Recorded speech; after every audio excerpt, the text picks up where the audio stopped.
નમસ્કાર મિત્રો આપની સાથે હું છું પિનલગીરી ગોસ્વામી।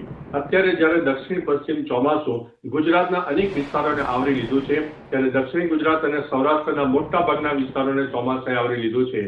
મહત્વનું છે કે કેટલાય દિવસથી ગુજરાતમાં પવનની ગતિ તેજ છે, પરંતુ હજુ પણ અનેક વિસ્તારો એવા છે જે કોરા ઝાકળ રહી ચૂક્યા છે।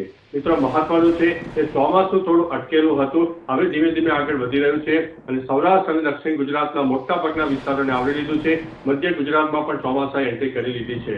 હવે મિત્રો આજે તારીખ 2 જુલાઈ 2026 છે, ત્યારે વરસાદની આગાહીની વાત કરીએ તો આજે 1 નંબર ઉપર દક્ષિણ ગુજરાતને ગણીને ચાલુ, 2 નંબર ઉપર સૌરાષ્ટ્રને ગણીને ચાલુ, જે તે વિસ્તારમાં ભારેથી ભારે વરસાદ થઈ શકે છે। હવે મિત્રો ખાસ કરીને રેડ એલર્ટ, ઓરેન્જ એલર્ટ અને યલો એલર્ટની આ વિડીયોમાં ખાસ ચર્ચા કરીશું। આજે તારીખ 2 જુલાઈ છે, તો રેડ એલર્ટ જેમાં અતિથી અતિ ભારે વરસાદની સંભાવના કયા વિસ્તારમાં રહેલી છે? ખાસ કરીને દક્ષિણ ગુજરાતના સરહદી વિસ્તારો ઉપરાંત દરિયાઈ પટ્ટી વિસ્તારમાં વરસાદનું પ્રમાણ વધારે રહેશે।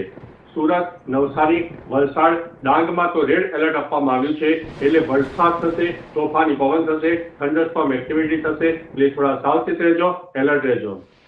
બીજી તરફ મિત્રો ઓરેન્જ અને યલો એલર્ટની વાત કરીએ, જેમાં ભારે વરસાદ થઈ શકે છે। ખાસ કરીને સૌરાષ્ટ્ર અને મધ્ય ગુજરાતના અનેક ભાગોમાં ભારેથી ભારે વરસાદની પણ સંભાવના રહેલી છે। ભરૂચ, નર્મદા, તાપી, અમરેલી અને ભાવનગરમાં ભારેથી ભારે વરસાદ થઈ શકે છે, જ્યારે રાજકોટ, જુનાગઢ, ગીર સોમનાથ, બોટાદ, વડોદરા અને છોટાઉદેપુરમાં ભારે વરસાદની સંભાવના રહેલી છે। બીજી તરફ મિત્રો હળવાથી મધ્યમ વરસાદની શક્યતા, જે કોઈ વિસ્તારમાં વરસાદ ન પણ પડે અથવા તો છાંટાછૂટી થાય અથવા તો નાનકડા વરસાદી ઝાપટા થઈ શકે છે, તો તે વિસ્તારની વાત કરીએ, તેમાં ખાસ કરીને આણંદ, અમદાવાદ, ગાંધીનગર, ખેડા, પંચમહાલ, દાહોદ, મહીસાગર, સાબરકાંઠા, બનાસકાંઠા અને કચ્છના અનેક વિસ્તારમાં હળવા મધ્યમ વરસાદની શક્યતા છે। બીજી તરફ 40 થી 50 કિલોમીટર પ્રતિ કલાકની ઝડપે પવન ફૂંકાઈ શકે છે।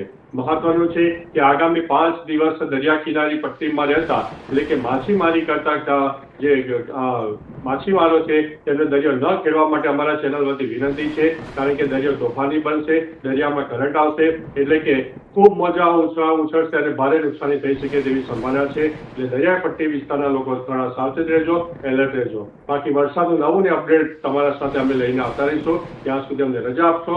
નમસ્તે।